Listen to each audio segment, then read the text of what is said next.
promover a estabilidade cambial para manter arranjos cambiais entre os membros e para evitar a depreciação do câmbio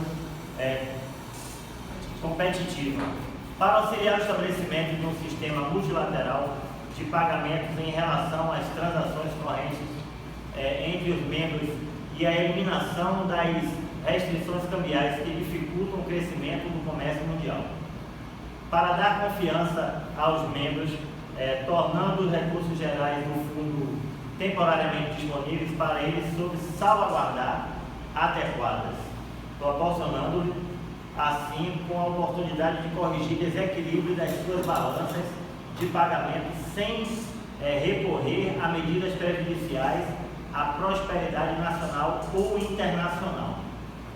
Em conformidade com o acima exposto, para encurtar a duração e diminuir o grau de desequilíbrio na balança de pagamento internacionais dos membros, o FMI se autoproclama uma organização de 188 países trabalhando por uma cooperação monetária global, assegurar a estabilidade financeira, facilitar o comércio internacional, promover altos níveis de emprego e desenvolvimento econômico sustentável, além de reduzir a pobreza.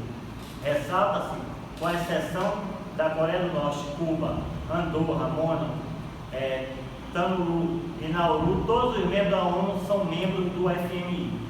A partir dos propósitos acima citados, depreende-se de que o Fundo Monetário Internacional tem como objetivo central zelar pela estabilidade do sistema monetário internacional. Para tanto, o FMI dispõe de órgãos internos competentes para a aplicação de medidas adequadas à promoção, cooperação e consulta de assuntos monetários, estabelecendo o contínuo canal de relacionamento entre os seus 188 países membros. Através de sua supervisão econômica, o FMI mantém o controle de saúde econômica de seus países membros, alertando-os para possíveis riscos com ações de assessoria política. Este trabalho se apoia em pesquisas e estatísticas do realizado pelo FMI. Ademais, o FMI planeja e monitora programas de ajustes estruturais e oferece assistência técnica e treinamento para os 188 países membros.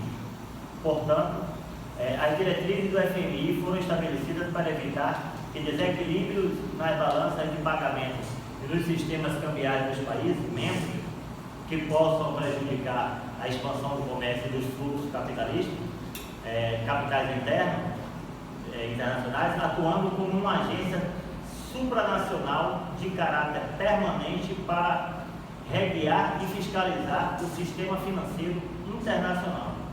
Dessa forma, o Fundo Monetário Internacional favorece a progressiva eliminação das restrições cambiais nos países membros e concede temporariamente recursos para evitar ou remediar disparidade no equilíbrio econômico interno dos países membros.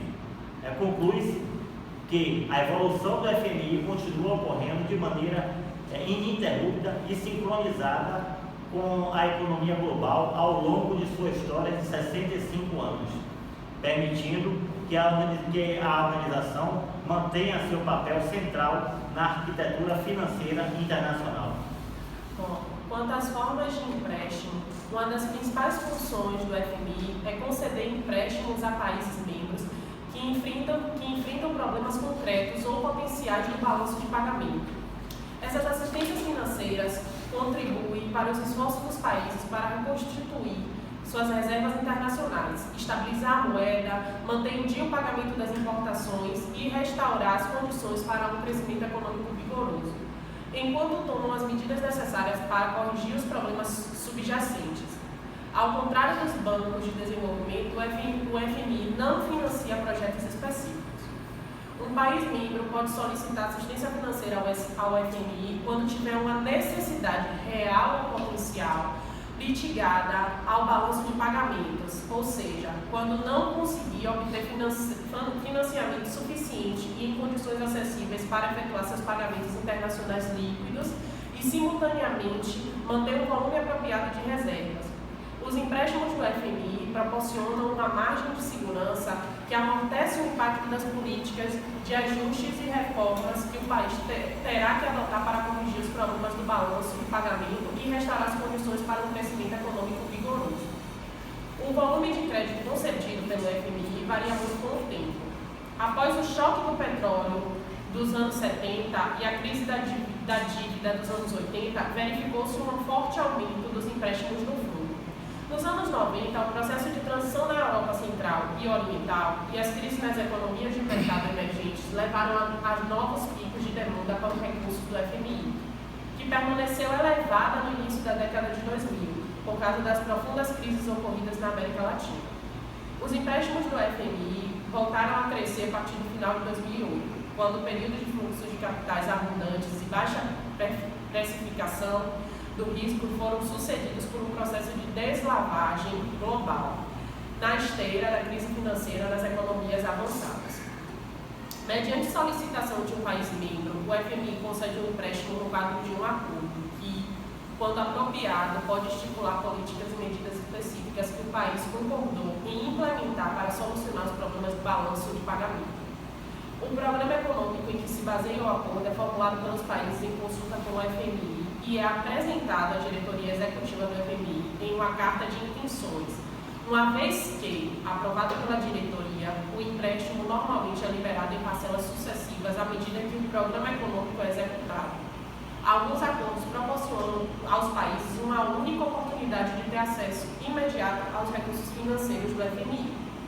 O FMI no Brasil, para entender melhor a ação do FMI na regulação econômica do Brasil, o professor Roberto Mazzuoli analisa o período anterior à década de 90. A década de 80, para muitas economias na América Latina, entre as quais a brasileira foi considerada como um período de perdas. Essas perdas ocorreram principalmente em razão da transferência para o exterior de recursos reais, provocando a deteriorização dos indicadores sociais.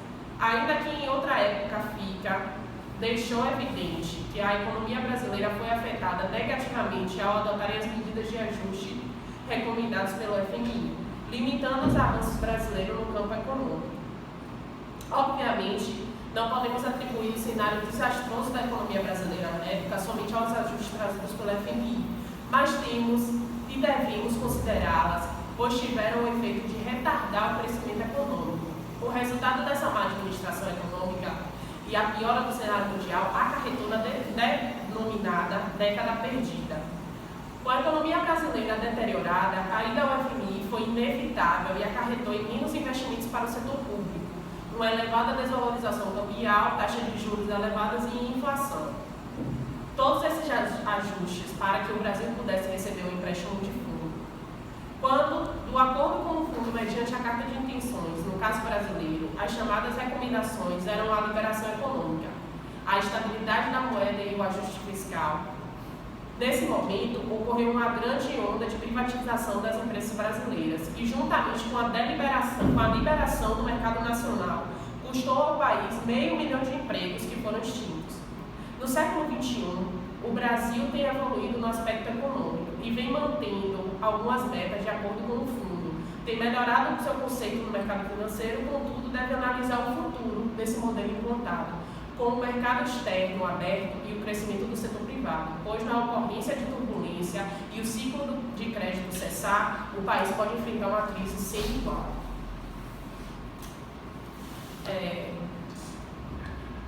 Diferenças com o Banco Internacional de Desenvolvimento entre o FMI. A relação das diferenças entre os dois supracitados órgãos cumpre ressaltar que o FMI é uma organização que concede empréstimos a países com problemas financeiros visando sua recuperação.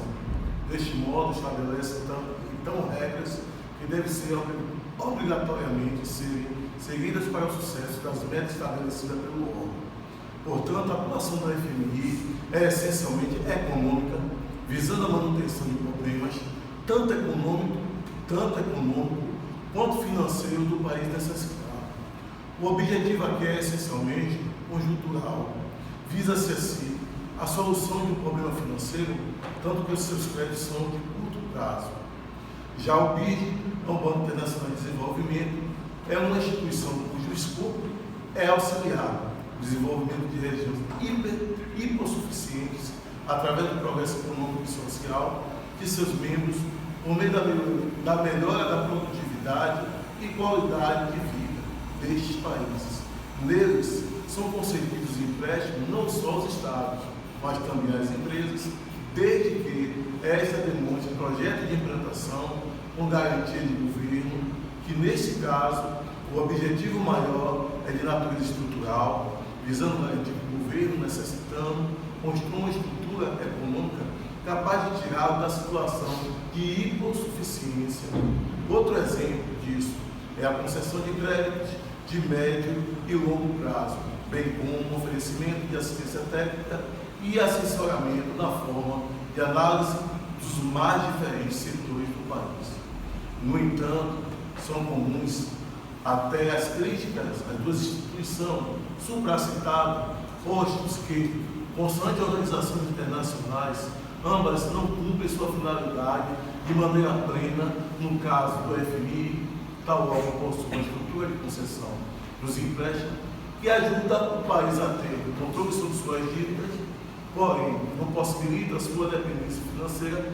Já o BID é acusado de não dar a devida atenção aos problemas sociais e os seus membros de maneira que deveria. Entretanto, já estão ocorrendo mudanças quanto ao seu esquema de funcionamento.